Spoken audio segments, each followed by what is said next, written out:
আসসালামু আলাইকুম। Technique easy এডুকেশনের পক্ষ থেকে আপনাদের সবাইকে জানাচ্ছি আন্তরিক শুভেচ্ছা এবং অভিনন্দন। চলে আসলাম নতুন কারিকুলামের অষ্টম শ্রেণীর গণিত বিষয়ের অবস্থান মানচিত্রে স্থানাঙ্ক জ্যামিতি এই অধ্যায়টির নতুন আরও একটি পর্ব নিয়ে। আমরা গত পর্ব ঠিক যেই জায়গাতে আলোচনা শেষ করেছিলাম, আজকে আমরা তারপর থেকে শুরু করব ইনশাআল্লাহ। আপনারা সবাই জানেন যে আমাদের আগের পর্বটি ঠিক এই জায়গাতে শেষ হয়েছিল। আপনাদের সবার যারা আগের পর্বটি দেখেছেন আশা করি তো সবার মনে আছে এই জায়গাতে শেষ হয়েছিল।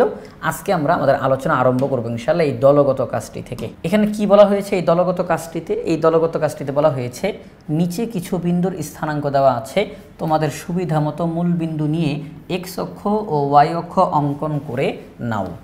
তারপর নিচের বিন্দুগুলো প্রদত্ত গ্রাফ পেপারে চিহ্নিত করো।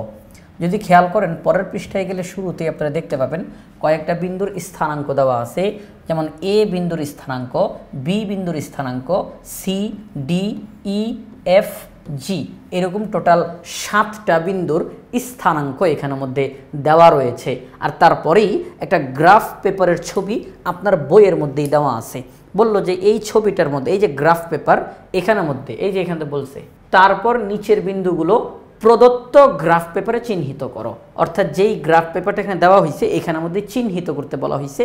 আপনারা অনুগ্রহ করে পেন্সিল দিয়ে স্কেল নিয়ে এই যে আপনার বইয়ের মধ্যে যে গ্রাফ পেপারটা আঁকা আছে এখানের মধ্যেই উপরোক্ত বিন্দুগুলো স্থাপন করবেন। এখন আমরা এখানে আমি যদি এখানে দাগ দিতে যাই তাহলে দাগগুলো একটু আঁকা বাঁকা হয়ে যায়, তো কারণ এখানে যে তুমি স্কেলটা বসাইতে পারতেছি না।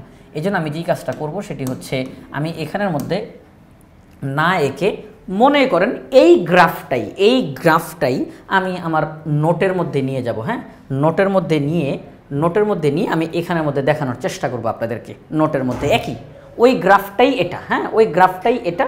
তো বইয়ের মধ্যে আমি যদি দাগ দিতে যাই তাহলে সেই দাগটা যদি একটু আঁকা বাঁকা হয়ে যায়, ওখানে স্কেল যেহেতু এখানে আমি ব্যবহার করতে পারবো না, এই জন্য আমি নোটের মধ্যে চলে আসলাম। এখানের মধ্যে আপনাদেরকে বুঝাইতে সুবিধা হবে, আপনারা সবাই বুঝে যাবেন। ঠিক যেই পদ্ধতিতে করব এই একই পদ্ধতিতে আপনারা আপনাদের প্রত্যেকের নিজেদের বইয়ের মধ্যে পেন্সিল ব্যবহার করে ফেলবেন ইনশাআল্লাহ। আচ্ছা, তো আপনারা সবাই ইতিমধ্যে স্থানাঙ্ক জানেন। এখানে সবার প্রথমে যে এ বিন্দুর স্থানাঙ্ক দেওয়া আছে, এ বিন্দুর স্থানাঙ্ক হলো -3.5 এবং 5.5। এখানে যেই বিষয়টা লক্ষণীয় সেটা হচ্ছে আপনারা সবাই জানেন এই যে কমার আগে যেটা আছে এটাকে বলা হয় ভুজ। এটাকে কি বলা হয়? ভুজ। এটাকে কি বলা হয়? ভুজ। আর কমার পরে যেটা আছে তাকে বলা হয় কোটি। ভুজ বলতে মূলত এক্স এর মানকে বোঝানো হয়, এক্স এর মান। হ্যাঁ, আর কোটি বলতে মূলত ওয়াই এর মানকে বোঝানো হয়। এক্স অক্ষে এই যে এ বিন্দুটার মান, এ বিন্দুর স্থানাঙ্ক এক্স অক্ষতে কত সেটা হচ্ছে ভুজ। এ বিন্দুর কোটি বলতে যেটা এ বিন্দুর ওয়াই অক্ষে এ বিন্দুর যেই মান তাকে বলা হবে কোটি। তাহলে এক্স অক্ষে যেই মানটা বসাবো তাকে বলা হবে ভুজ, ওয়াই অক্ষে যে মানটা বসাবো তাকে বলা হবে কোটি। এখানে আবার কেউ ভাববেন না যে কোটি টাকা বোঝানো হয়েছে কিনা, না এটা টাকা বোঝানো হয়নি। তাহলে আমরা এটা মাথার মধ্যে রাখবো।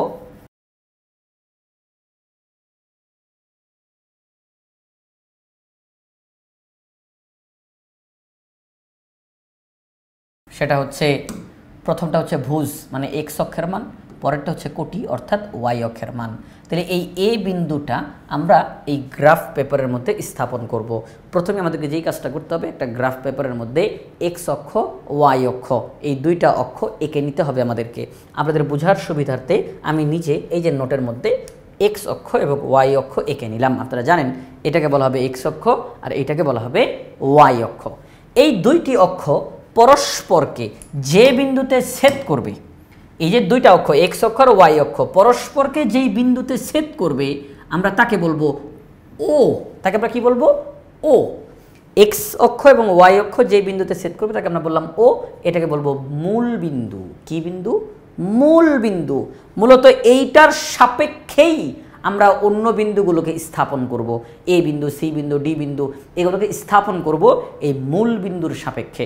অর্থাৎ প্রত্যেকটা বিন্দু স্থাপন করতে গিয়ে আমি শুরুতেই এই ও বিন্দুর কাছে চলে আসব। আমার প্রত্যেকবার এই হিসাব নিকাশ শুরু হবে ও বিন্দুটা থেকে, মূল বিন্দুটা থেকে।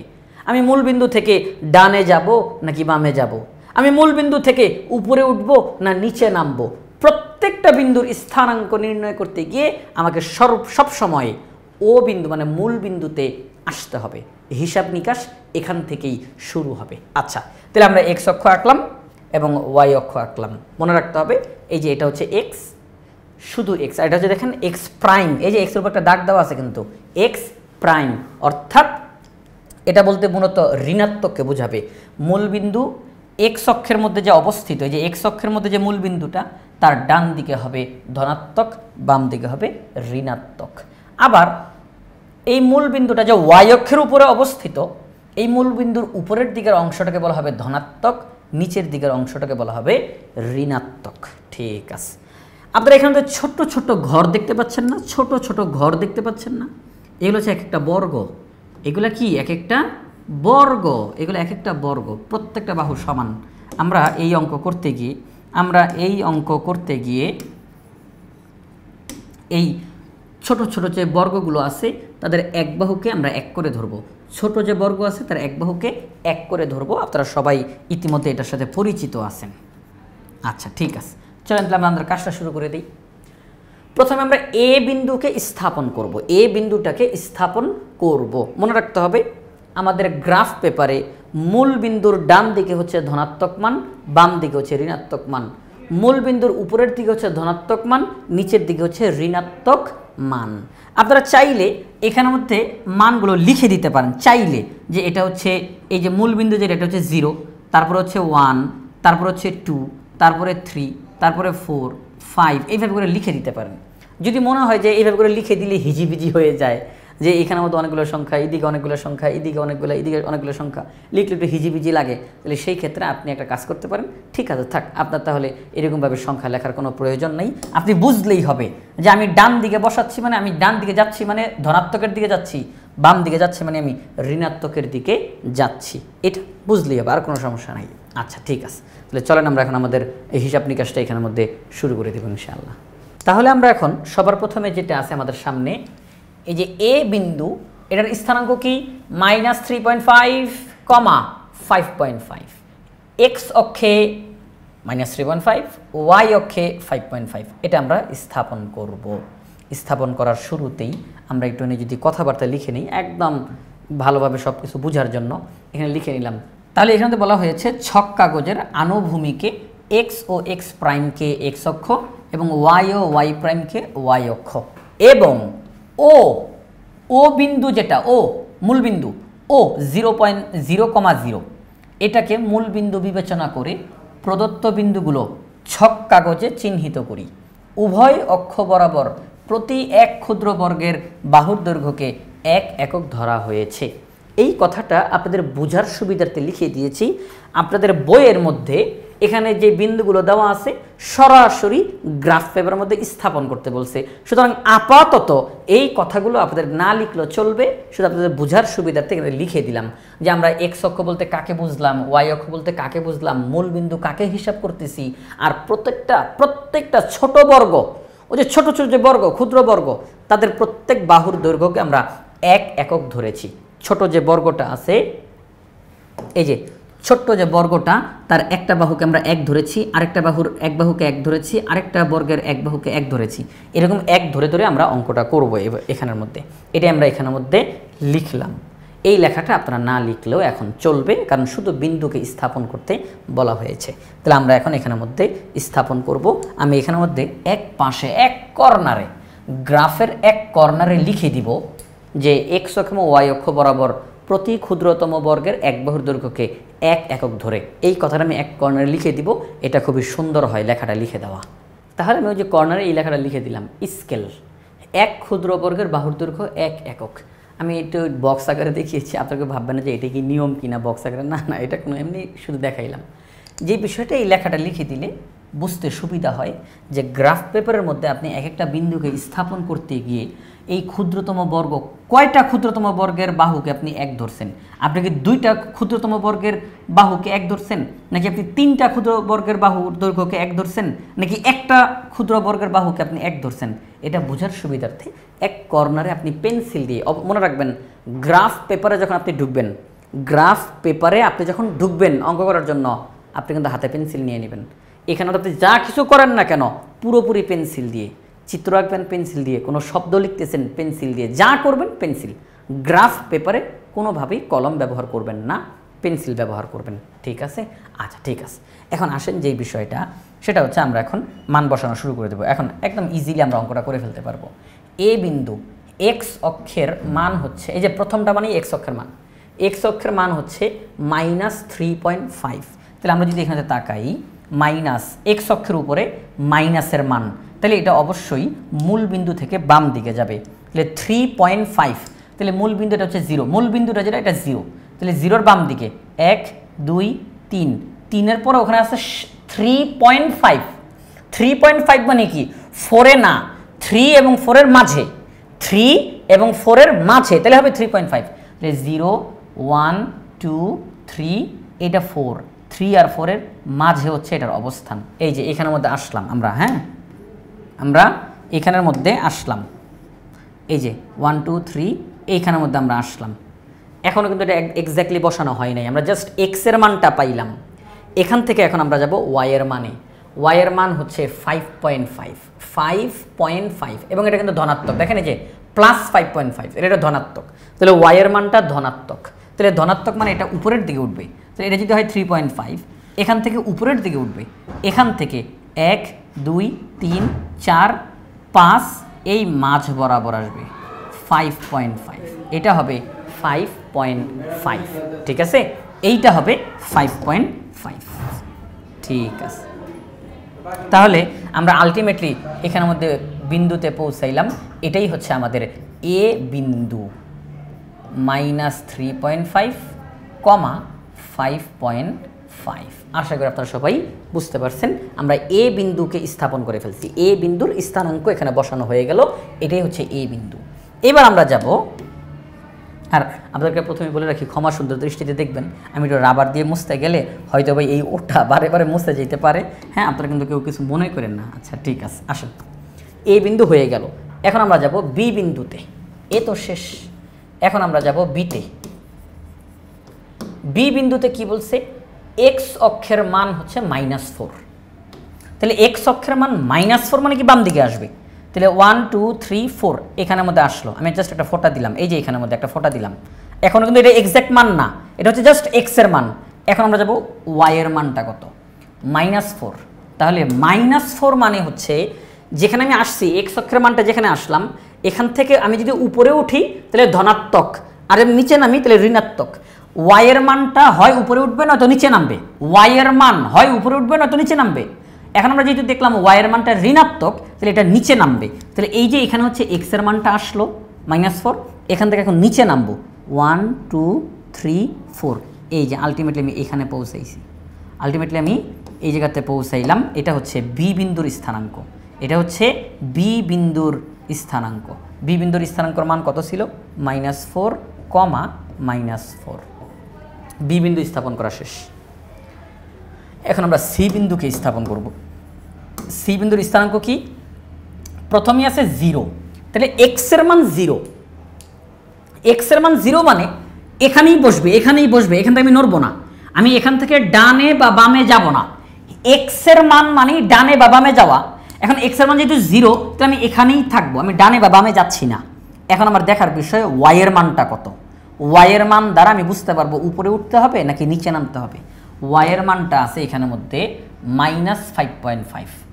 এই যে এখানে কেউ দয়া করে এখানে কেউ কিন্তু কমা ভাববেন না, এটা একটা ডট, হ্যাঁ এটা একটা ডট, -5.5।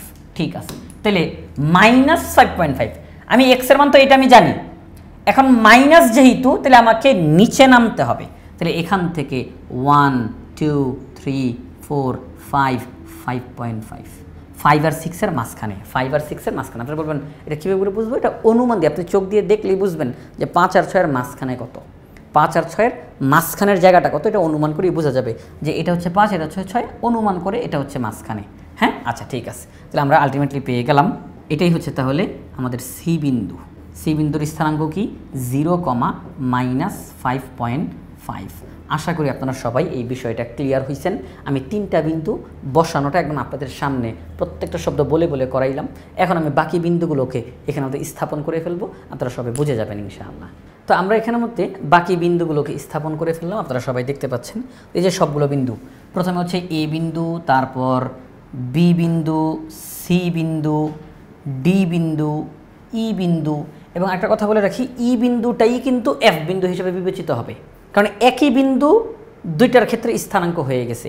আপনারা যদি বইয়ের প্রশ্নের দিকে তাকান, বইয়ের প্রশ্নে এখানে দেওয়া আছে, স্থানাঙ্ক হিসেবে দেওয়া আছে ই বিন্দুর স্থানাঙ্ক 3.5, -5.5, এফ বিন্দুর স্থানাঙ্ক হলো 3.5, -5.5, অর্থাৎ দুইটা কিন্তু একই, দুইটা কি একই, অর্থাৎ একই বিন্দুর স্থানাঙ্ক।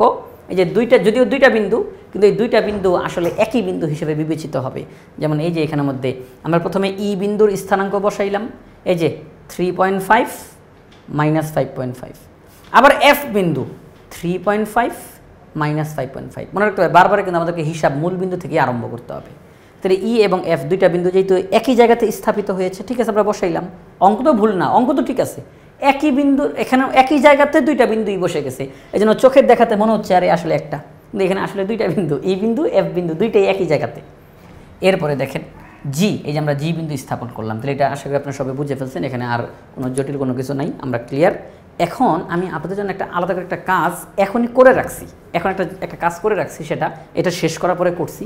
সেটা হচ্ছে এই যে আপনারা দেখেন আগের চিত্রটা আমি কি করছিলাম, এক ক্ষুদ্র বর্গের বাহুর দৈর্ঘ্যকে 1 ধরছি, অর্থাৎ প্রত্যেকটা ওই যে ছোট ছোট যে বর্গ তার এক বাহুর দৈর্ঘ্যকে 1 ধরছি, এক বাহুর দৈর্ঘ্যকে 1 ধরছি, একটা বর্গের এক বাহুর দৈর্ঘ্য 1, আরেকটা বর্গের এক বাহুর দৈর্ঘ্য 1।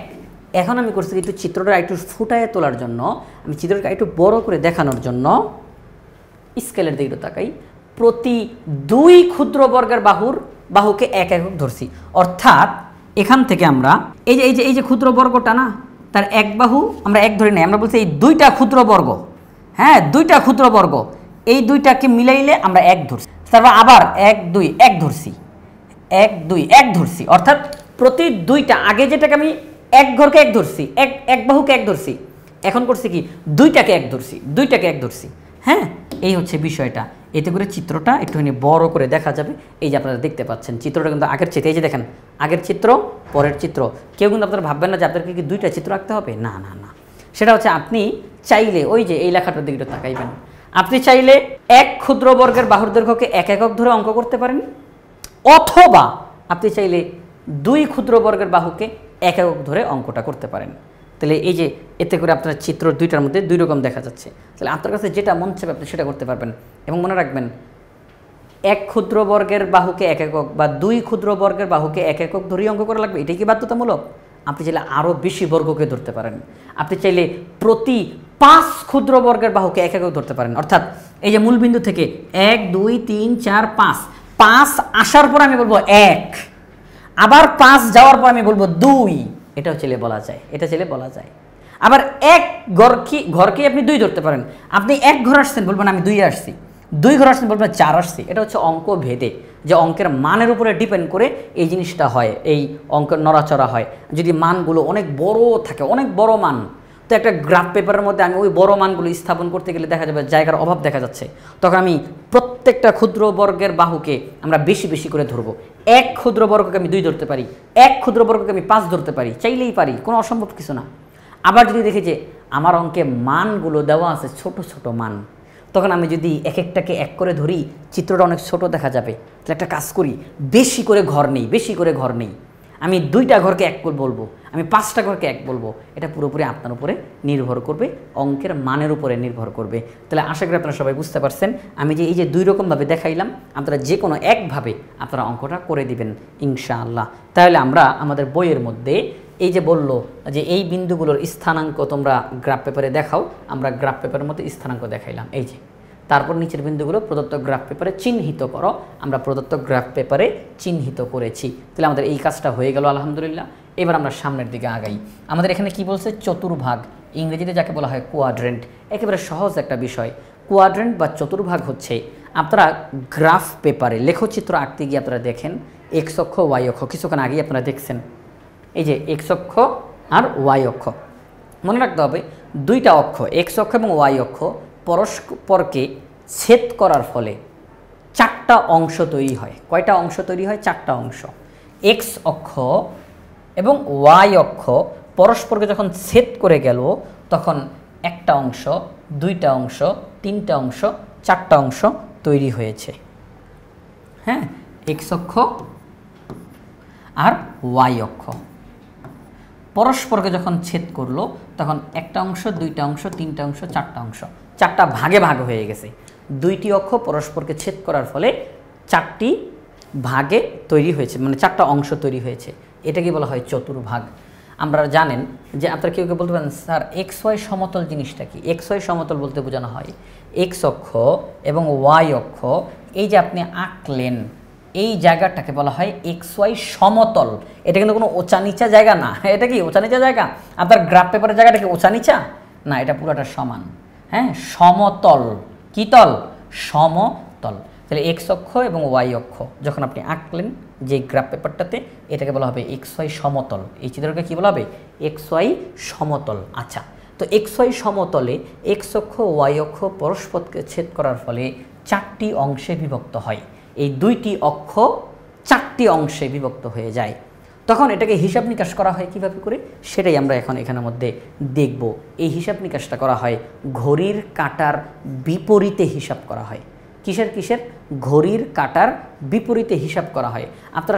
আপনারা জানেন সবাই, সেটা হচ্ছে একটা ঘড়ির কাঁটা, একটা ঘড়ির কাঁটা কিন্তু এই যে সবাইটা আমার হাতের দিকে তাকেন, ঘড়ির কাঁটা কিন্তু এই যে এইভাবে করে ডান দিক থেকে নিচে নামে না? ডান দিক থেকে কাঁটাটা আস্তে আস্তে করে নিচে নামে, তাই তো?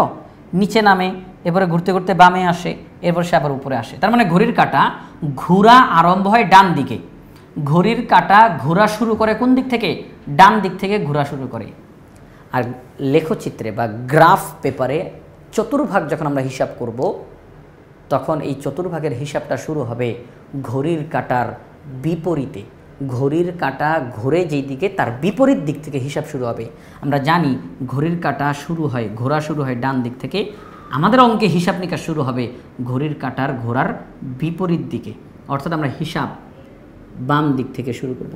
এই হিসাব বাম দিক থেকে শুরু করব। তাহলে সেই হিসাবে দেখেন আমরা যে এটাকে এক্স অক্ষ বলতেছি না, এই যে এটাকে এক্স অক্ষ বলতেছি না, তাহলে ঘড়ির কাঁটা কিন্তু হিসাবে এই দিকে যাওয়ার কথা, ঠিক কি না? বলেন এটাকে এক্স অক্ষ বলতেছি তো, তাহলে এই যে এখানে আমরা ঘড়ির কাঁটার হিসাবে এই দিকে যাওয়ার কথা না, আমরা এই দিকে যাব না। গণিতে এই দিকে হিসাব করা হবে না, এই হিসাবটা করা হবে এখান থেকে ঘড়ির কাঁটার বিপরীত দিকে হিসাব নিকাশ করা হবে। হ্যাঁ, ঘড়ির কাঁটার বিপরীত দিকে হিসাব নিকাশ করা হবে। এখন এই যে আপনারা দেখলেন চারটা ভাগ তৈরি হয়েছে, এটা 1 ভাগ, 2 ভাগ, 3 ভাগ, 4 ভাগ, চারটা ভাগ। ঘড়ির কাঁটার বিপরীত দিকে প্রথম যেই ভাগটা তাকে বলা হবে প্রথম চতুর্ভাগ, তারপরে দ্বিতীয় ভাগটাকে বলা হবে দ্বিতীয় চতুর্ভাগ, তৃতীয় চতুর্ভাগ, চতুর্থ চতুর্ভাগ। অর্থাৎ ঘড়ির কাঁটার বিপরীতে এটা ঘুরবে, ঘড়ির কাঁটার বিপরীতে ঘুরবে। ঘড়ির কাঁটা সাধারণত ঘুরে ডান দিকে। হ্যাঁ, ডান দিকে। আর আমাদের অঙ্কের মধ্যে অঙ্কটা ঘুরবে বাম দিকে। আশা করি আপনারা সবাই জিনিসটা ক্লিয়ার হয়েছেন, ঘড়ির কাঁটার বিপরীতে। তাহলে দেখেন আপনারা যখন লেখচিত্র তৈরি করেন, গ্রাফ পেপারের অঙ্কগুলো করেন, এক্স ওয়াই পরস্পরকে ছেদ করার ফলে চারটা অংশ তৈরি হয়। প্রথমটাকে বলা হবে প্রথম চতুর্ভাগ, পরেরটাকে বলা হবে দ্বিতীয় চতুর্ভাগ, পরেরটাকে বলা হবে তৃতীয় চতুর্ভাগ, পরেরটাকে বলা হবে চতুর্থ চতুর্ভাগ। অর্থাৎ first quadrant, second quadrant, third quadrant, fourth quadrant. এখন একটা বিষয় হচ্ছে, এটা বলবেন এটা শিখে কী করব? এখানে একটা বৈশিষ্ট্য আছে, কি সেই বৈশিষ্ট্য জানেন? এই যে একটু দেখেন, আপনারা জানেন যে এক্স অক্ষের এই যে মূল বিন্দুর ডান দিকে কিন্তু হয় সব ধনাত্মক মানগুলো, 1, 2, 3, 4। বাম দিকে হয় সব ঋণাত্মক মানগুলো, -1, -2, -3, -4। খেয়াল করেন একটা বৈশিষ্ট্য আছে, ওয়াই অক্ষের মূল বিন্দুর উপরের দিকে হয় ধনাত্মক 1, 2, 3, 4, নিচের দিকে হয় ঋণাত্মক -1, -2, -3। দেখেন এখন বৈশিষ্ট্যটা হলো, আপনি যদি এখানে কোনো একটা বিন্দু স্থাপন করেন, এই যে প্রথম চতুর্ভাগে কোনো বিন্দু যদি আপনি স্থাপন করেন, তাহলে সেই ক্ষেত্রে আপনি দেখতে পাবেন এই বিন্দুটা স্থাপন এইখানে হয়েছে, এই বিন্দুর স্থানাঙ্কটা এই জায়গাতে। তার মানে নিশ্চিত এক্স অক্ষ বরাবর আপনি ডান দিকে এসেছিলেন, ওয়াই অক্ষ বরাবর উপরের দিকে উঠেছিলেন। আপনি একটু বলেন তো, এক্স অক্ষ বরাবর ডান দিকে যাওয়া মানে ভুজ, ডান দিকে যাওয়া মানে কি? ভুজ ধনাত্মক, ভুজটা কি? ধনাত্মক। আর উপরের দিকে উঠেছিলেন তার মানে কোটি, কোটিটা ধনাত্মক, কোটিটা ধনাত্মক। তাহলে আমরা বুঝলাম প্রথম চতুর্ভাগে কোনো বিন্দু যদি স্থাপন করা হয় তাহলে সেই বিন্দুর ভুজটাও ধনাত্মক হয়, কোটিটাও ধনাত্মক হয়। এই বিন্দু ডান দিকে গিয়ে উপরের দিকে উঠেছে, তাহলে ধনাত্মকে গিয়ে আবার ধনাত্মকের দিকে উঠেছে, তাহলে ভুজও ধনাত্মক, কোটিও ধনাত্মক। যদি আপনি দ্বিতীয় চতুর্ভাগে কোনো বিন্দু স্থাপন করেন, একটু চিন্তা করেন তো, এখানে স্থাপন করছেন কিভাবে করে? আপনি নিশ্চিত মূল বিন্দু থেকে বাম দিকে এসেছিলেন, তারপর আপনি উপরের দিকে উঠেছেন। আচ্ছা, বাম দিক মূল বিন্দু থেকে এক্স অক্ষ বরাবর বাম দিকে আসা মানে কি? ভুজ ঋণাত্মক, ভুজ ঋণাত্মক। আমি ভুজ বলা মাত্র কিন্তু আপনারা বুঝবেন আমি এক্স অক্ষের মান বোঝাচ্ছি, তাহলে ভুজ ঋণাত্মক। আচ্ছা, আর আপনি এখান থেকে উপরের দিকে উঠেছেন, তাহলে ওয়াইয়ের দিকে গেছেন, ওয়াইয়ের দিকে, তার মানে ধনাত্মক। আপনি যদি তৃতীয় চতুর্ভাগে স্থাপন করেন তার মানে ঋণাত্মক ঋণাত্মক, মাইনাস এক্স মাইনাস ওয়াই, ঠিক তো? তাইলে আশা করি আপনারা সবাই বুঝে গেছেন, সবাই সবাই এটা দেখেন তো, এখানের মধ্যে চতুর্থ চতুর্ভাগে আপনি মূল বিন্দু থেকে ডানে গিয়েছিলেন তার মানে ধনাত্মক, সেখান থেকে নিচে নেমেছেন তার মানে ঋণাত্মক। তাহলে আমরা এখান থেকে একটা বৈশিষ্ট্য খুঁজে পাই, বৈশিষ্ট্যটা হলো আপনাদেরকে বোঝানোর জন্য আমি এক্স আর ওয়াইটাকে মুছে ফেলি, এক্স আর ওয়াইটাকে মুছে ফেলি, আপনারা সবাই খুব সহজে বুঝে ফেলবেন। এই হচ্ছে বিষয়টা। প্রথম চতুর্ভাগে যেই বিন্দু স্থাপন করা হয় সেটা ভুজ এবং কোটি উভয়ের মান ধনাত্মক, প্লাস প্লাস, পরেরটা মাইনাস প্লাস। খেয়াল করবেন, জায়গা দেখবেন কিন্তু, মাইনাস প্লাস, তার মানে ভুজ হচ্ছে মাইনাস, কোটি হচ্ছে প্লাস। তৃতীয় চতুর্ভাগে যেই বিন্দুটা স্থাপন করা হলো তার ভুজও ঋণাত্মক, কোটিও ঋণাত্মক, মাইনাস মাইনাস। চতুর্থ চতুর্ভাগের বিন্দুটা ভুজ ধনাত্মক, কোটি ঋণাত্মক, প্লাস মাইনাস। এখান থেকে কী শিক্ষা পেলাম? প্রথম চতুর্ভাগে, এই যে দেখেন আমরা এখন বক্স কমপ্লিট করে ফেলবো, এই যে আপনাদের যে কথাগুলো বললাম এমনি এমনি বলি নাই, এই বক্সটা এখন আমরা কমপ্লিট করে ফেলি। চতুর্ভাগ, প্রথম চতুর্ভাগে ভুজের চিহ্নটা কি হবে? প্লাস, কোটির চিহ্ন প্লাস। দ্বিতীয় চতুর্ভাগে ভুজের চিহ্ন মাইনাস আর কোটির চিহ্ন প্লাস।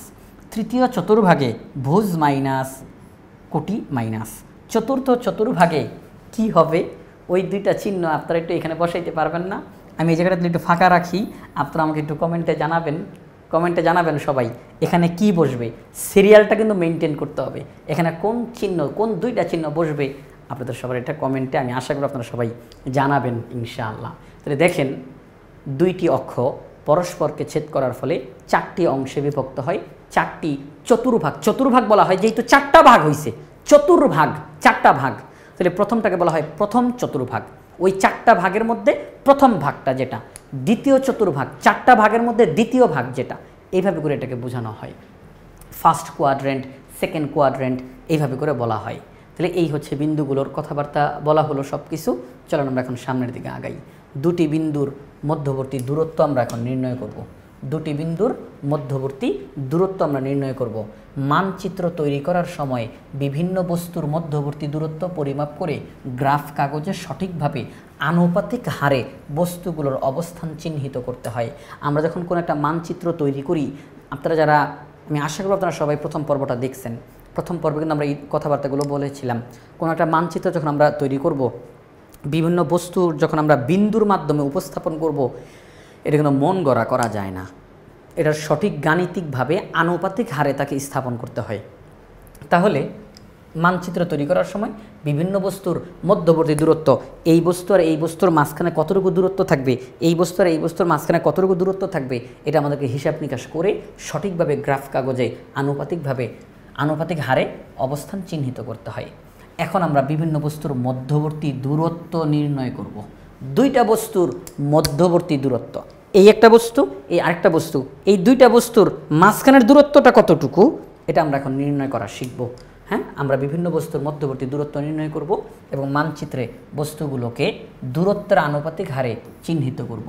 পিথাগোরাসের উপপাদ্য, যা তোমরা আগেই জেনেছ, ব্যবহার করে দুটি বস্তু বা বিন্দুর দূরত্ব নির্ণয় করা যায়। আপনারা ইতিমধ্যে পিথাগোরাসের উপপাদ্যের কিন্তু একদম বিস্তারিতভাবে প্রমাণ করা শিখে ফেলছেন, তাই না? পিথাগোরাসের উপপাদ্য, সেইটা ব্যবহার করে আমরা দুটি বিন্দুর মধ্যবর্তী দূরত্ব নির্ণয় করা শিখব। দুটি বিন্দুর মধ্যবর্তী দূরত্ব, পিথাগোরাসের উপপাদ্য ব্যবহার করে দূরত্ব নির্ণয়। ধরো XY সমতলে চিত্র 6.9, এই যে এই চিত্রটা, এই চিত্রতে পি এর একটা মান দেওয়া আছে। পি এর স্থানাঙ্ক হলো 3,4 এবং কিউ তার স্থানাঙ্ক হলো 9,7। এই যে পি বিন্দু 3,4 এবং কিউ বিন্দু 9,7, দুটি বিন্দু। পি বিন্দু থেকে এক্স অক্ষের সমান্তরাল করে পি আর রেখাংশ এবং কিউ বিন্দু থেকে ওয়াই অক্ষের সমান্তরাল করে কিউ আর রেখাংশ আঁকি, যারা আর বিন্দুতে ছেদ করে। আমরা করব কি, গ্রাফ পেপারের মধ্যে এই যে পি বিন্দু থেকে এক্স অক্ষের, এই যে এটা এক্স অক্ষ না, এক্স অক্ষের সমান্তরাল, তাহলে এটা কি আঁকাবাঁকা হবে? আপনারা বলেন আঁকাবাঁকা হবে? এক্স অক্ষের সমান্তরাল, তাহলে এটা সোজাসুজি আমরা আঁকবো। পি বিন্দু থেকে সোজাসুজি আঁকবো, যাতে করে দেখে মনে হয় এক্স অক্ষের সমান্তরাল আঁকা হয়েছে। এটা এক্স অক্ষ আর এটা পি আর রেখাংশ সমান্তরালে অবস্থান করতেছে। একই রকমভাবে আমরা এখানে কিউ আর রেখাংশটা ওয়াই অক্ষের সমান্তরালে আঁকবো। এই যে ওয়াই অক্ষ, এই যে কিউ আর রেখাংশ সমান্তরালে, এটা আঁকাবাঁকা হবে না, হ্যাঁ, এই যে সোজাসুজি লম্ব হবে, লম্ব। আচ্ছা ঠিক আছে। এই পি আর রেখাংশ এবং কিউ আর রেখাংশ যেই বিন্দুতে ছেদ করছে তাকে আমরা বলবো আর বিন্দু। তারা আর বিন্দু দিকে ছেদ করেছে, যেখানে ছেদ করছে আমরা আর আগে না বাড়াই, নিচে না বাড়াই, ওখানেই থেমে যাব। এই রেখাংশ এবং এই রেখাংশ যেখানে ছেদ করছে ওখানে আমরা থেমে যাব। আচ্ছা ঠিক আছে। সুতরাং ত্রিভুজ পি কিউ আর একটি সমকোণী ত্রিভুজ। যদি খেয়াল করেন, পি কিউ আর একটি সমকোণী ত্রিভুজ হিসেবে তৈরি হয়ে গিয়েছে। তার কারণ এটা কিন্তু এক্স অক্ষের সমান্তরাল, অর্থাৎ এটা কিন্তু একদম সোজাসুজি আছে, লম্ব অবস্থায় আছে। এটা কিন্তু ওয়াই অক্ষের সমান্তরালে, তাহলে সোজাসুজি আছে। তাহলে নিশ্চিত এই জায়গাতে 90 ডিগ্রি তৈরি হয়েছে, এটা হয়ে গেছে সমকোণী ত্রিভুজ। কি ত্রিভুজ? সমকোণী ত্রিভুজ। ঠিক আছে। এখন দেখেন, পি ও কিউ বিন্দুদ্বয়ের দূরত্ব নির্ণয় করতে চাই আমরা। এই যে পি বিন্দু এবং কিউ বিন্দু, তাদের মাঝখানের দূরত্বটা কতটুকু, মানে এক কথায় বলতে গেলে এই বাহুর মান কত? পি বিন্দু আর কিউ বিন্দু দুইটাকে যদি আমি যোগ করি, তাহলে আমি মাঝখানের দূরত্বটা কতটুকু পাবো, এটাই আমি জানতে চাই। পি ও কিউ বিন্দুর মধ্যবর্তী দূরত্বটা আমরা জানতে চাই, নির্ণয় করতে চাই। তাহলে পি ও কিউ বিন্দুদ্বয়ের দূরত্ব নির্ণয়ের ক্ষেত্রে ত্রিভুজ পি আর কিউ সমকোণী ত্রিভুজটি বিবেচনা করো, মানে ত্রিভুজের নাম ত্রিভুজ পি আর কিউ। এবার বলো তো আর বিন্দুর স্থানাঙ্ক কত? এই যে আর বিন্দু, যদি এখানে মান দেওয়া আছে, আমি একটু মানটা একটু মুছে ফেলি। এই যে দেখেন, একটু দেখেন আমি এখন কী করি, এই যে হ্যাঁ, একটু মানগুলো মুছে ফেললাম। মনে করেন মানগুলো এখানে লেখা হয় নাই, হ্যাঁ, মনে করেন মানগুলো লেখা হয় নাই, মনে করেন। তাহলে এই আর বিন্দুর স্থানাঙ্ক কত হবে? আর বিন্দুর স্থানাঙ্ক কত হবে এটা আমরা নির্ণয় করব এখন। কিভাবে করে? লক্ষ্য করো, পি আর, দয়া করে আপনাকে আমি অনুরোধ করব, এখন থেকে আগামী যে 2-3 লাইন এখানে আমাদের পড়া হবে, 2-3 লাইন, দয়া করে খুব মনোযোগ দিয়ে একটু খেয়াল করবেন। এখানে খুব ভালো করে বোঝার বিষয় আছে, না বুঝলে পরে প্যাচ লেগে যাবে, গন্ডগোল হবে। আমি অনুরোধ করব এখানে 2-3 লাইন ভালো করে বোঝার জন্য, হ্যাঁ, এটা রিকোয়েস্ট। লক্ষ্য করো, পি আর রেখাংশটি এক্স অক্ষের সমান্তরাল হওয়ায় রেখাংশটির প্রত্যেক বিন্দুর কোটি সমান। কি সমান? কি সমান? কোটি সমান। বলছে পি আর রেখাংশ, যে পি আর রেখাংশটি এক্স অক্ষের সমান্তরাল, পি আর রেখাংশটি এক্স অক্ষের সমান্তরাল হওয়ায়, দেখেন মাঝখানে দূরত্ব কিন্তু সমান, সমান্তরাল হওয়ায় এই পি আর রেখাংশতে কোটির মান হবে সমান। এই পি আর রেখাংশের যে কোনো বিন্দু, পি আর রেখাংশের মধ্যে অবস্থিত যে কোনো বিন্দু, পি আর রেখাংশের মধ্যে অবস্থিত যে কোনো বিন্দুর কোটি সমান হবে। কিভাবে করে? আসেন তার ব্যাখ্যাটা দিই। একটু আপনারা সবাই একটু তাকান তো, এই বিন্দুটার স্থানাঙ্ক কত? এটা যদি মূল বিন্দু হয়, এটা যদি মূল বিন্দু হয়, তাহলে 1 2 3 1 2 3 4, তাহলে এই যে 3,4। আচ্ছা, আমি যদি এই বিন্দুটার কথা বলি, এই বিন্দুটার কথা, এটার স্থানাঙ্ক কত হবে? এটা হচ্ছে 0 1 2 3 4 1 2 3 4, তাহলে এটা হবে 4,4। আচ্ছা আমি যদি এখানে আরেকটা বিন্দু দেই, এই যে যে যে এই বিন্দুটা, এটার স্থানাঙ্ক কত হবে? 0 1 2 3 4 5, হ্যাঁ এক্স এর মান 5, 1 2 3 4, তাহলে 4, তাহলে 5,4। আপনারা কি দেখতে পাচ্ছেন এই যে পি বিন্দুটা যেটা দেওয়া ছিল তার স্থানাঙ্ক কি হয়েছিল? 3,4। আপনারা জানেন প্রথমটাকে বলা হয় এক্স এর মান মানে ভুজ, পরেরটাকে বলা হয় ওয়াই এর মান তার মানে কোটি। তাহলে ভুজ 3, কোটি 4। আমি এরপরে নতুন করে একটা বিন্দু দিয়েছি, আপনারা কি খেয়াল করছেন? আমি নতুন করে একটা বিন্দু দিয়েছি, এই যে এটার স্থানাঙ্ক কত হয়েছে? 4,4। তার মানে ভুজ 4, কোটি 4, কোটি 4। আগের বারও কিন্তু কোটি 4 ছিল। আচ্ছা আমি আবার নতুন করে আরেকটা বিন্দু দিয়েছি, আশা করি সবাই খেয়াল করছেন। এই যে নতুন করে আরেকটা বিন্দু দিলাম, এটার স্থানাঙ্ক কত? 5,4। এখানে ভুজের মান 5, কোটির মান 4। তাহলে দেখেন যেই বিষয়টা, প্রথমে যেই বিন্দুটা ছিল তার কোটি 4, দ্বিতীয়তে যেই বিন্দুটা আমি নতুন করে দিলাম তার কোটি 4, তৃতীয়তে যেই বিন্দুটা আমি নতুন করে দিলাম তার কোটিও 4। অর্থাৎ এই পি আর রেখাংশের মধ্যে আমি যেই বিন্দুই আঁকি না কেন, আমি যেই বিন্দুই স্থাপন করি না কেন, কোটির মান 4ই হবে। কোটির মান কি হবে? 4ই হবে। বলবেন কেন কোটির মান 4 হবে? তার কারণ হলো কোটির মান সমান হবে, কোটির মান সমান হবে। তার কারণ কোটি মানে ওয়াইয়ের মান। আচ্ছা ওয়াইয়ের মান নড়াচড়া করবে কখন? যখন এই বিন্দুটা যদি উপরে বা নিচে নড়াচড়া করে। বিন্দুটা যদি উপরে যায় তাহলে মান বাড়লো, যদি নিচে যায় তাহলে মান কমলো। তাহলে এই বিন্দুটা যদি উপরে বা নিচে নড়াচড়া করে তাহলে ওয়াইয়ের মান নড়াচড়া করবে, কোটির মান নড়াচড়া করবে। কিন্তু আমি যখন এই রেখাটার উপরে আমি এখানে বিন্দু দিলাম, সে উপরে উঠতে পারে নাই, নিচেও নামতে পারে নাই, এখানে আমি কোটির মান যা পাইলাম।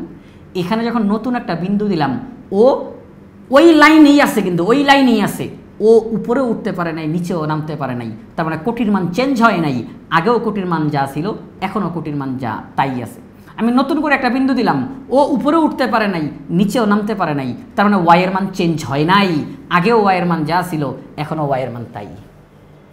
আপনারা কি বুঝতে পারছেন? আশা করি আপনার সবাই বিষয়টা ক্লিয়ার। তাহলে এই পি আর রেখাংশ এক্স অক্ষের সমান্তরাল হওয়ায় এই রেখাংশটার উপরে অবস্থিত যে কোনো বিন্দুর কোটি হবে সমান। কেন? কারণ এখানে কোটিটা উপরে বা নিচে নড়াচড়া করতে পারতেছে না, একই রেখার মধ্যে সে চলাচল করতেছে, কিন্তু উপরে নিচে নামতে পারতেছে না। যেহেতু উপরে নিচে নামতে পারতেছে না, তার মানে কোটির মান চেঞ্জ হচ্ছে না, কোটির মান সমান থাকতেছে, কোটির মান সমান থাকতেছে। এটাই এখানে বলা হলো যে পি আর রেখাংশটি এক্স অক্ষের সমান্তরাল হওয়ায় রেখাংশটির প্রত্যেক বিন্দুর কোটি সমান। এর পরের কথাটা কি বলছে দেখেন, এর পরের কথাটা বলছে একইভাবে কিউ আর রেখাংশটি ওয়াই অক্ষের সমান্তরাল হওয়ায় তাদের ভুজ সমান। এই যে কিউ আর রেখাংশ, এই কিউ আর রেখাংশটি ওয়াই অক্ষের সমান্তরালে আছে, কিউ আর রেখাংশটি ওয়াই অক্ষের সমান্তরালে আছে। আগের লাইনটা তো অনেক কথাবার্তা বলে আমি বোঝানোর চেষ্টা করলাম, জানি না আপনারা বিরক্ত হয়ে গেছেন কিনা, কিন্তু ভালোভাবে বোঝানোর জন্যই বললাম। যারা ভালোভাবে বুঝে গেছেন আশা করি এখনকার কথাটা তারা খুব সহজেই বুঝে যাবেন।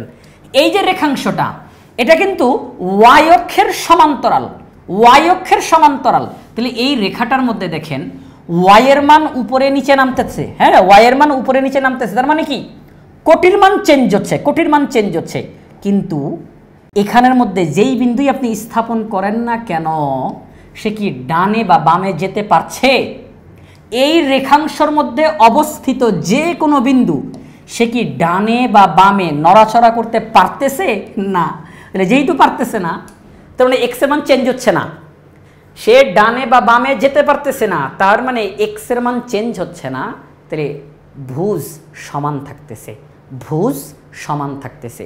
এখানের মধ্যে বিন্দুগুলো উপরে বা নিচে নামতে পারতেছে, তার মানে ওয়াই এর মান চেঞ্জ হচ্ছে, কোটি চেঞ্জ হচ্ছে, কিন্তু ডানে বা বামে যেতে পারছে না, একই লাইনে তাকে থাকতে হচ্ছে, ডানে বা বামে যেতে পারতেছে না, তাইলে এখানের মধ্যে ভুজের মান সমান। এইখানের মধ্যে বিন্দুগুলো ডানে বা বামে যেতে পারছে, তার মানে এক্স এর মান নড়াচড়া করতেছে, তাহলে ভুজ নড়াচড়া করতেছে, কিন্তু উপরে বা নিচে নামতে পারতেছে না, তার মানে কোটির মান চেঞ্জ হচ্ছে না, কোটির মান চেঞ্জ হচ্ছে না। তাহলে এখান থেকে আমরা কি শিক্ষা গ্রহণ করলাম? এক্স অক্ষের সমান্তরাল কোনো রেখাংশের উপরে যে কোনো বিন্দুই হোক না কেন তাদের কোটি সমান হবে। ওয়াই অক্ষের সমান্তরাল কোনো রেখাংশের উপরে যত বিন্দুই স্থাপন করা হোক না কেন তাদের ভুজ সমান হবে। অনুরোধ করব যদি কেউ কথাটা না বুঝে থাকেন একটু এই জায়গাটার মধ্যে একটু দুই একবার দেখবেন ইনশাআল্লাহ এই কথাগুলো, হ্যাঁ, অনুরোধ থাকলো। তাহলে আশা করি আপনারা সবাই খুব সহজেই বুঝতে পারবেন। আমি অনেকক্ষণ সময় নিলাম এই জায়গাটাতে বিষয়টা ভালোভাবে আপনাদেরকে ক্লিয়ার করার জন্য। তাহলে আমাদের এই কথাগুলো হয়ে গেল। সুতরাং আর বিন্দুর স্থানাঙ্ক আর 9,4, এই যেটা লিখে ফেলছে, এই যে এই জায়গাটা একটু মুছে দিই তাহলে, নাকি একটু মুছে দিই, ওই যে ঢেকে ফেলছিলাম না, দেখেন তো একটু খেয়াল করেন তো। এই আর বিন্দুটাকে যদি আপনি চিন্তা করেন, আর বিন্দুটা পি আর, একটু খেয়াল করি সবাই, আর বিন্দুটা পি আর রেখাংশের উপর অবস্থিত একটা বিন্দু। তাহলে আপনারা বলেন তো একটু আগে কি শিখছিলেন? এই পি আর রেখাংশের উপর অবস্থিত যে কোনো বিন্দুর কোটি সমান হওয়ার কথা ছিল না? কোটি সমান, তাহলে এখানে কোটি কত? 4, তাহলে আর বিন্দুর কোটিও 4, আর বিন্দুর কোটিও 4।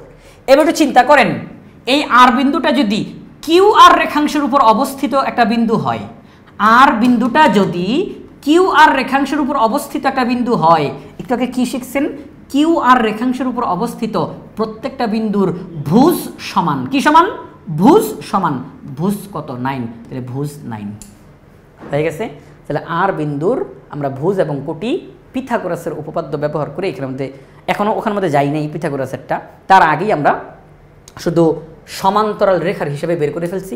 কিছুক্ষণ পরে আমরা পিথাগোরাসের উপপাদ্য দিয়ে দেখাবো, এখনই দেখাবো। আচ্ছা, তাহলে দেখেন এখানে পি ও আর বিন্দুদ্বয়ের কোটি একই থাকায় পি ও আর বিন্দুদ্বয়ের মধ্যবর্তী দূরত্ব হবে বিন্দু দুটির ভুজদ্বয়ের অন্তরের সংখ্যাগত মান। কথাটা কি বললো? পি ও আর বিন্দুদ্বয়ের কোটি একই থাকায় পি ও আর বিন্দুদ্বয়ের মধ্যবর্তী দূরত্ব হবে বিন্দু দুটির ভুজদ্বয়ের অন্তরের সংখ্যাগত মান। আমি একটু বুঝাই দিই। সেটা হচ্ছে এই যে পি এবং আর এই দুইটা বিন্দুর কোটি যেহেতু সমান, তফাৎটা কোথায়? ভুজের মধ্যে তফাৎটা কোথায়? ভুজের মধ্যে তফাৎটা, ঠিক না? ভুজের মধ্যে তফাৎ। আচ্ছা ঠিক আছে, ভুজের মধ্যে তফাৎ। তাহলে এখানের মধ্যে ভুজ হচ্ছে 9, এখানে ভুজ হচ্ছে 3। তাহলে এদের পার্থক্য কত? এই ভুজ আর এই ভুজ পার্থক্য কত? 9 আর এখানে 3, পার্থক্য হলো 6। আচ্ছা, এবার একটু চিন্তা করেন, কিউ আর এই দুইটা বিন্দুর মধ্যে একটু তাকান্ত, কিউ আর এখানে কোনটা সমান? ভুজ সমান। পার্থক্যটা কোথায়? কোটিতে পার্থক্য।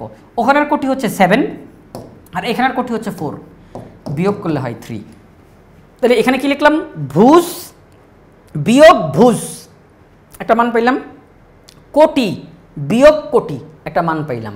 দেখেন এখন এখানে কি লেখাটা লেখা হয়, খালি একটু দেখে যান লেখাটা কি লেখা হচ্ছে। আপনি 9 - 3, তার মানে যে পি আর বাহুর মধ্যবর্তী দূরত্বের ক্ষেত্রে আপনি ভুজ থেকে ভুজকে বিয়োগ করলেন, আর কিউ আর এর ক্ষেত্রে আপনি কোটি থেকে কোটিকে বিয়োগ করলেন। তাহলে পি আর বলতে আমরা বুঝবো 9 - 3 = 6, কিউ আর বলতে আমরা বুঝবো 7 - 4 = 3। এবার দেখেন পিথাগোরাসের উপপাদ্যতে আপনি কি শিখছেন? একটি সমকোণী ত্রিভুজে, এটা যেহেতু সমকোণী ত্রিভুজ, এটা যেহেতু সমকোণের বিপরীত বাহুটাকে বলা হয় অতিভুজ। অতিভুজটা কি? P Q. অতিভুজ পি কিউ। ভূমি আপনি যেটাকে বলেন না কেন, ভূমি যদি বলেন পি আর, আর এটাকে যদি বলেন লম্ব, তাহলে আপনি এটাকে বলবেন কিউ আর, তাই না? তাহলে আমরা অতিভুজের বর্গ অপর দুই বাহুর বর্গের সমষ্টির সমান। এটা আমি এখন আর ব্যাখ্যায় যাচ্ছি না, আপনারা সবাই জানেন এটা। অতিভুজের বর্গ অপর দুই বাহুর বর্গের সমষ্টির সমান। এটা হচ্ছে পিথাগোরাসের সূত্র। আমরা অঙ্কের শুরু থেকে আপনাদের মনে ছিল, আমরা এখানের মধ্যে পি এবং কিউ বিন্দুদ্বয়ের মধ্যবর্তী দূরত্ব নির্ণয় করতে চাই। সবার কি মনে আছে? যেহেতু অনেক কথাবার্তা বলা হয়েছে, কথাটা আবারও স্মরণ করাতে চাচ্ছি। পি ও কিউ বিন্দুদ্বয়ের মধ্যবর্তী দূরত্ব আমরা নির্ণয় করতে চাই। পি বিন্দু এবং কিউ বিন্দুর মাঝখানের দূরত্বটা কতটুকু আমরা সেটা নির্ণয় করতে চাই। এক কথায় বলতে গেলে আমি পি কিউ এটা নির্ণয় করতে চাই, পি কিউ বাহুর দৈর্ঘ্য নির্ণয় করতে চাই। পিথাগোরাসের সূত্রটা হচ্ছে এইটা, অতিভুজের বর্গ সমান অপর দুই বাহুর বর্গের সমষ্টি। আচ্ছা, আমরা এখন যদি এই পি কিউ এর উপরের স্কোয়ারটা ওই সাইডে পাঠাই দিই তাহলে লাইনটা হবে √/p r² plus r³ square.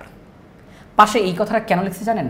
দূরত্বের ক্ষেত্রে ঋণাত্মক মান গ্রহণযোগ্য নয়, তার কারণ আপনারা অনেকেই ভাববেন যে একদিকের স্কোয়ার যদি আরেক দিকে যায় তাহলে সেই ক্ষেত্রে তো রুটের সামনে প্লাস মাইনাস হইতে পারে, তাই না? প্লাস মাইনাস হয়। এখানে তো বিষয়টা হচ্ছে যেহেতু আমরা এখানে দূরত্ব নির্ণয় করতেছি, একটা বিন্দু থেকে আরেকটা বিন্দুর মধ্যবর্তী দূরত্ব কখনো নেগেটিভ হইতে পারে না, দূরত্ব কখনো ঋণাত্মক হতে পারে না। তাহলে সেই ক্ষেত্রে এটার মান ধনাত্মক বের হবে, এটা আমরা নিশ্চিত, মান ধনাত্মক বের হবে। আচ্ছা, এইটি জিনিসটা পাশে কনফার্ম করলো আপনাদেরকে। এবার PR এর মান সবাই একটু তাকান। PR এর মানে যে PR 9 - 3, দেখেন কোথা থেকে কোথায় যায়। PR 9 - 3, PR এর মান 9 - 3, উপরে স্কোয়ার, ব্র্যাকেটের উপরে স্কোয়ার, প্লাস RQ 7 - 4, RQ 7 - 4, উপরে স্কোয়ার, ব্র্যাকেট দিয়ে উপরে স্কোয়ার। এবার নর্মালি আগান, 9 থেকে 3 বিয়োগ করলে 6, 6কে স্কোয়ার করলে 36, 7 থেকে 4 বিয়োগ করলে হয় 3, 3কে স্কোয়ার করলে হয় 9, 36 আর 9 হচ্ছে 45, √45, √45কে ভেঙে লেখা যায় 3√5। বলবেন কীভাবে করে? √45 মানে হচ্ছে 5 নং 45, √45, এই যে 45কে ভাঙা যায় 9 × 5, 5 নং 45 লেখা যায়, 5 নং 45। তাহলে 9-এর উপরেও রুট, 5-এর উপরেও রুট। একটু চিন্তা করেন, 9-এর উপরে রুট মানে হচ্ছে 3, আর 5-এর উপরে রুট মানে হচ্ছে √5। তাহলে আলটিমেটলি ফলাফলটা কী বের হইল? 3√5। তাহলে √45 মানে হলো 3√5। আমরা পাইলাম PQ এর মান হলো 3√5। পি বিন্দু থেকে কিউ বিন্দু পর্যন্ত এই পুরো রাস্তাটা, এই বাহুটার মান হলো 3√5। যদি আপনি স্কেল নিয়ে এই বাহুটা আপনি মাপেন, তাহলে ফলাফল আসবে 3√5। ফলাফল কি আসবে? 3√5। বলবেন স্যার স্কেলে আবার 3√5 কীভাবে করে পাবো? আপনি ক্যালকুলেটর ব্যবহার করেন, √5 যেহেতু একটি অমূলদ সংখ্যা, তার মান 3√5। ক্যালকুলেটর মানটা বের করে দেখেন কত সেন্টিমিটার আসে, দেখেন সেই ফলাফলটা। এবার আপনি স্কেল দিয়ে মেপে দেখেন তাই আসে কিনা। অবশ্যই সমান হবে ইনশাআল্লাহ। ঠিক আছে, তাহলে আমরা পিথাগোরাসের উপপাদ্য ব্যবহার করে, এই যে পিথাগোরাসের যে সূত্রটা ছিল সেটা ব্যবহার করে দুইটা বিন্দুর মধ্যবর্তী দূরত্ব আমরা নির্ণয় করে ফেলছি। তাহলে কি লেখা হলো? পি ও কিউ বিন্দুর মধ্যে দূরত্ব হলো 3√5 একক, 3√5 একক। ঠিক আছে, এটা আমরা বললাম। এখন আমরা যদি পরের পৃষ্ঠাতে যাই, এখানের মধ্যে আপনাদেরকে আমি অনুরোধ করব এই ছকের মধ্যে আমাদেরকে ওই যে পিথাগোরাসের যে সূত্রটা আপনারা যে শিখছেন ওইটা ব্যবহার করি এখানে আমরা এখন অঙ্কটা করব।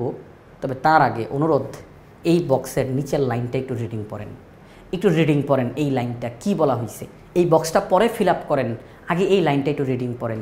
সেটা হচ্ছে, যদি দুটি বিন্দু, একটা বিন্দু হচ্ছে পি আরেকটা বিন্দু হচ্ছে কিউ, যদি দুটি বিন্দু পি ও কিউ এর স্থানাঙ্ক যথাক্রমে, পি বিন্দুর স্থানাঙ্ক x1 y1, নাম দেওয়া হচ্ছে পরিচয় নাম দেওয়া হচ্ছে পি বিন্দুর স্থানাঙ্ক x1 y1, কিউ বিন্দুর স্থানাঙ্ক x2 y2। কারণ এখানে তো x এর মান থাকবে, এখানেও x এর মান থাকবে, এখানেও y এর মান থাকবে, এখানেও y এর মান থাকবে। এখন যদি লিখি p এর মান হলো x, y, কিউ এর মান হলো x, y, কোনো পার্থক্য বোঝা যাচ্ছে? পার্থক্য বোঝা যাচ্ছে না। এই জন্য মূলত নাম দেওয়া হয়েছে পরিচয়।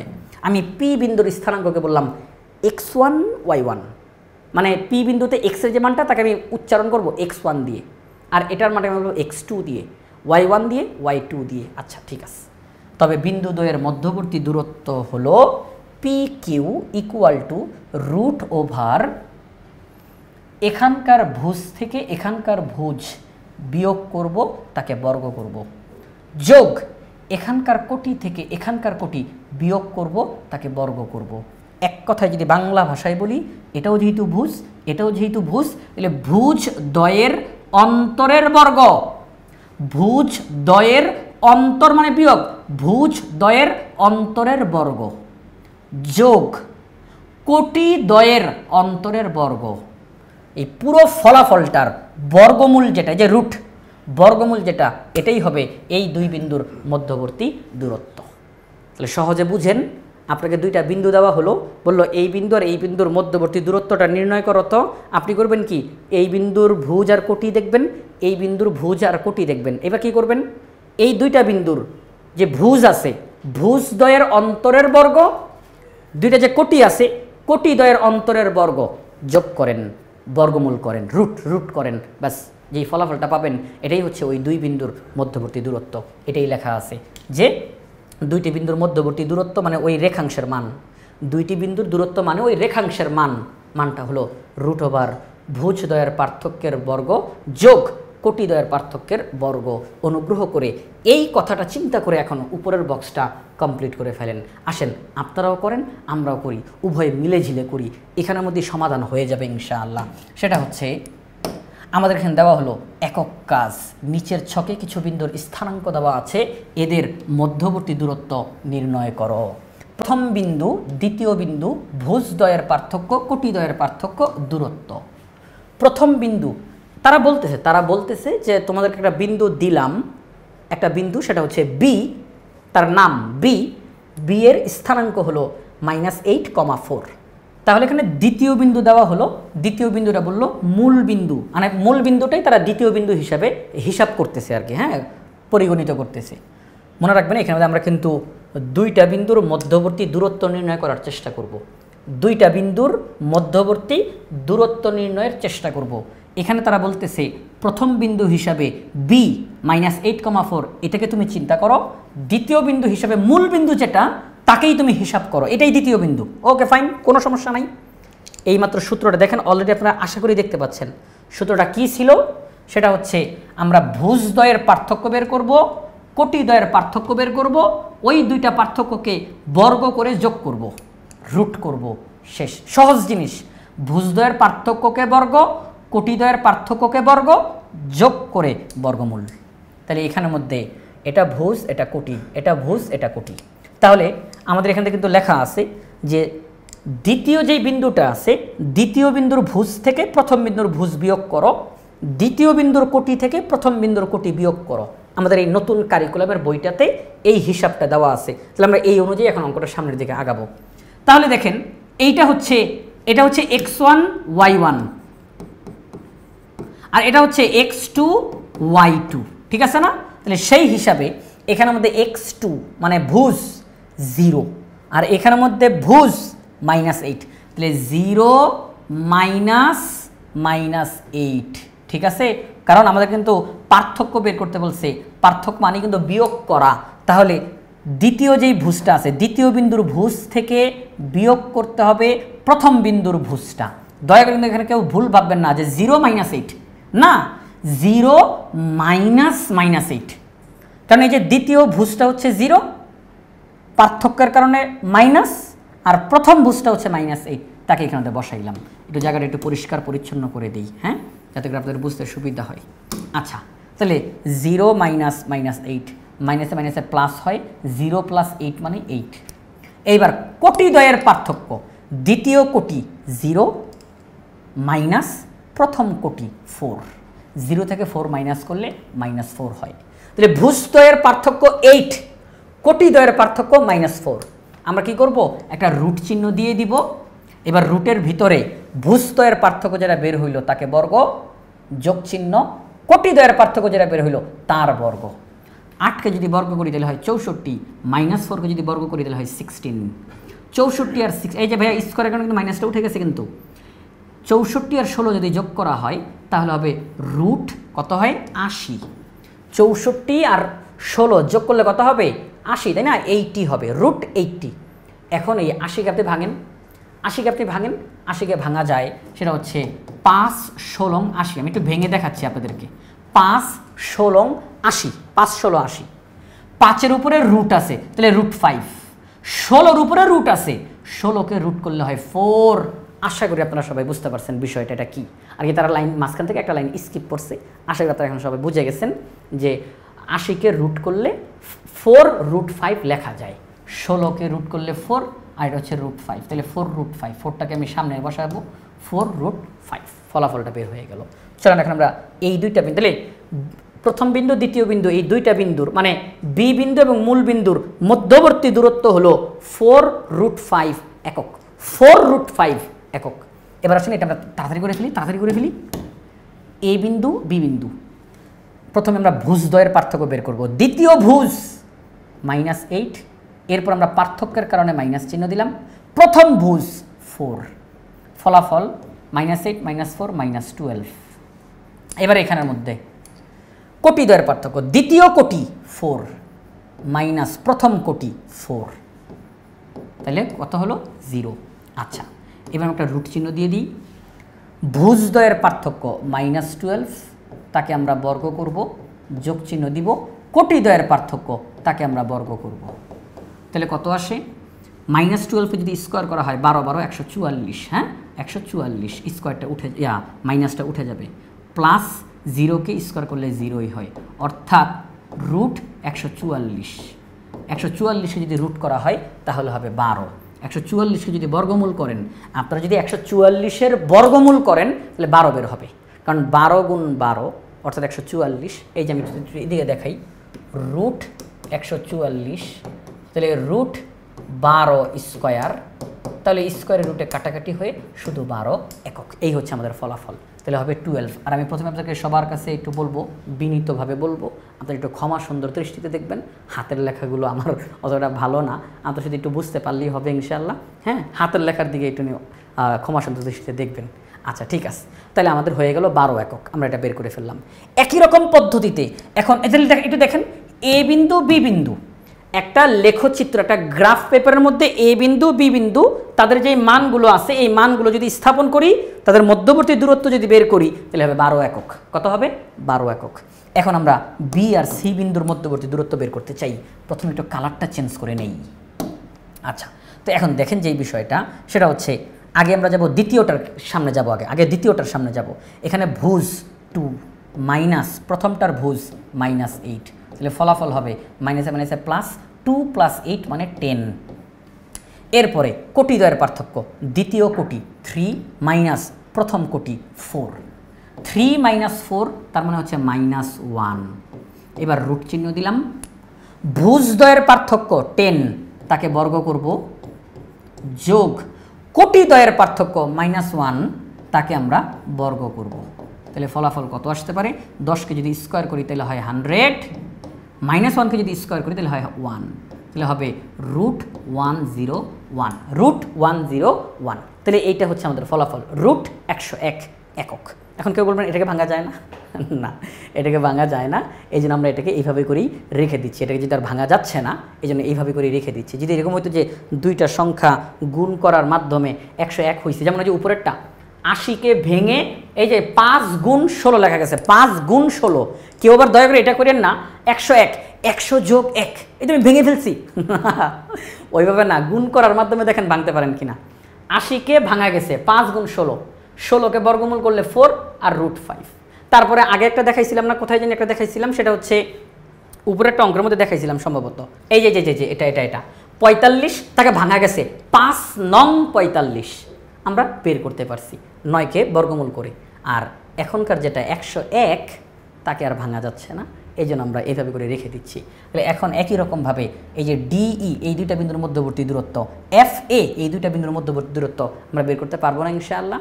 আমি এখন করে দিই, হ্যাঁ আমি এখন D এবং E, এই দুইটা বিন্দুর মধ্যবর্তী দূরত্ব আমি এখন নির্ণয় করে দেখাবো আপনাদেরকে ইনশাআল্লাহ। তাহলে দেখেন আমরা করে ফেললাম কাজটা। ডি বিন্দু এবং ই বিন্দু, এটা প্রথম বিন্দু, এটা দ্বিতীয় বিন্দু। তাহলে এখানের মধ্যে প্রথম ভুজ প্রথম কোটি, দ্বিতীয় ভুজ দ্বিতীয় কোটি। আমরা অঙ্কটা করবো সবসময় দ্বিতীয় থেকে প্রথমে। তাহলে দ্বিতীয় ভুজ থেকে প্রথম ভুজ বিয়োগ করলে হয় আমাদের এখানে -5, দ্বিতীয় কোটি থেকে প্রথম কোটি বিয়োগ করলে হয় 5। কত হয়? 5 হয়। আচ্ছা ঠিক আছে, তাহলে ভুজদ্বয়ের পার্থক্য -5, তাকে বর্গ করব। কোটিদ্বয়ের পার্থক্য, তাদেরকে আমরা বর্গ করব, মাঝখানে যোগ চিহ্ন, পুরাটার উপরের রুট। এটা কিন্তু ওই যে পিথাগোরাসের সূত্র অনুযায়ী কিন্তু এই জিনিসটা হইল।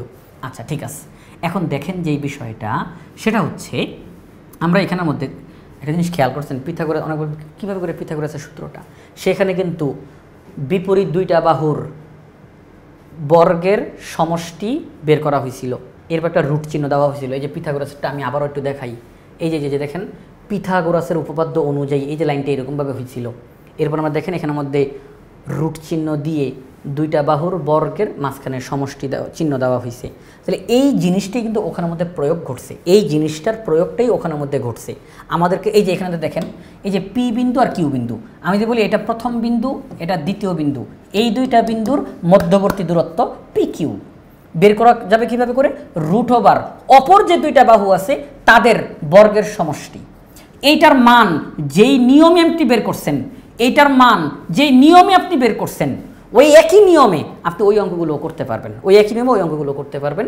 তবে অত কিছুতে না গিয়ে সরাসরি আমরা এখান থেকে যে সম্পর্কটা পাইলাম, এটাও ভুজ এটাও ভুজ, তাইলে ভুজদ্বয়ের অন্তরের বর্গ, এটাও কোটি এটাও কোটি, কোটিদ্বয়ের অন্তরের বর্গ, এই দুই বর্গের যোগফলের বর্গমূলটাই হচ্ছে ফলাফল। সহজ হিসাব, সহজ হিসাব। সেই ক্ষেত্রে আমরা এখানের মধ্যে যেই কাজটা করতে পারি, আমরা মানটা বের করে ফেললাম। ভুজদ্বয়ের অন্তরের বর্গ, কোটিদ্বয়ের অন্তরের বর্গ, ফলাফল 25 + 25, ফলাফল √50। এই √50কে ভাঙা যায়, √50কে ভাঙা যায় কিভাবে ভাঙা যায়, সেটা হচ্ছে √50 = 25 দুগুণে 50 = 25কে বর্গমূল করলে হয় 5, 2কে বর্গমূল করলে হয় √2, তাহলে 5√2। তাহলে √50কে ভাঙা যায়, এই জন্য আমরা ভেঙে দেখাইলাম। আশা করি আপনারা সবাই বুঝতে পারছেন। এখন আপনারা বলবেন লাস্টের ঘরটা করে দিব না? দেখেন প্রত্যেকটা ঘর বুঝিয়ে দিলাম, লাস্টের ঘরটা আপনাদের জন্য রইল। কারণ আপনারা যে ক্লাসটা দেখলেন আসলে বুঝলেন কিনা, এটার প্রয়োগটা করতে পারবেন কিনা, এই জন্য এটা রেখে দিলাম। আমি আশা করব আপনারা সবাই ইনশাআল্লাহ কমেন্টে এফ বিন্দু এবং এ বিন্দু, এই দুইটা বিন্দুর মধ্যবর্তী দূরত্ব কত হবে, জাস্ট এখানের মধ্যে ফলাফলটা কত হবে, এই ফলাফলটা কমেন্টে ইনশাআল্লাহ আপনারা সবাই জানাবেন। এটা আমি আশা করব এই দুইটা বিন্দুর মধ্যবর্তী দূরত্বের ফলাফলটা সবাই কমেন্টে ইনশাআল্লাহ জানাবেন। তাহলে আজকের ক্লাসে আমরা কি কি আলোচনা করলাম দেখেন, ইতিমধ্যে ভিডিওটা অনেক বড় হয়ে গেছে। দেখেন আমরা আজকের আলোচনা প্রত্যেকটা লাইন বাই লাইন আমরা ধরে ধরে আলোচনা করলাম। সেটা হচ্ছে সর্বপ্রথম এই দলগত কাজের সমাধান করলাম। দলগত কাজের মধ্যে 7টি বিন্দুর স্থানাঙ্ক দেওয়া ছিল, সেগুলো আমরা গ্রাফ পেপারের মধ্যে স্থাপন করেছি। গ্রাফ পেপারের মধ্যে স্থাপন করে আপনাদেরকে দেখাইলাম বিস্তারিতভাবে কথাবার্তা বলে। এরপরে চতুর্ভাগ কি, এটা কেন, এটার প্রয়োগটা কি, এই জাস্ট কাজটা কেন করা হইল, কোন জায়গাতে কোন বিন্দুগুলো বসবে, চিহ্নটা কেমন হবে, চিহ্ন ভুজের চিহ্ন কোটির চিহ্ন, সেগুলো আমরা দেখলাম, ব্যাখ্যা দিলাম। দুটি বিন্দুর মধ্যবর্তী দূরত্ব নির্ণয়ের ক্ষেত্রে পিথাগোরাসের উপপাদ্যকে আমরা ব্যবহার করে কিভাবে করে মান নির্ণয় করা হয়, দুইটি বিন্দুর মধ্যবর্তী দূরত্ব নির্ণয় করা হয়, সেটা শিখলাম। সেই শিক্ষাটা কি, শিক্ষাটা হলো দুটি বিন্দুর মধ্যবর্তী দূরত্ব হচ্ছে ওই দুটি বিন্দুর ভুজদ্বয়ের পার্থক্যের বর্গ, কোটিদ্বয়ের পার্থক্যের বর্গের সমষ্টির বর্গমূল। এটাই হচ্ছে দুইটি বিন্দুর মধ্যবর্তী দূরত্ব। এই হিসাবে আমরা এখানের মধ্যে একের পর এক বিন্দু বসিয়ে বসিয়ে দুইটি বিন্দুর মধ্যবর্তী দূরত্ব নির্ণয় করেছি। আর সর্বশেষে আপনাদের জন্য একটি HW দিয়েছি। আশা করি আপনারা সবাই এই HWটা ইনশাআল্লাহ করবেন। তাহলে আজকের পর্ব এই যে আপনারা কষ্ট করে শুরু থেকে শেষ পর্যন্ত দেখলেন, এই জন্য আপনাদের সবাইকে অসংখ্য অসংখ্য ধন্যবাদ জানিয়ে পরবর্তী পর্ব দেখার আমন্ত্রণ জানিয়ে আজকের মতো এখানেই বিদায় নিচ্ছি। আসসালামু আলাইকুম।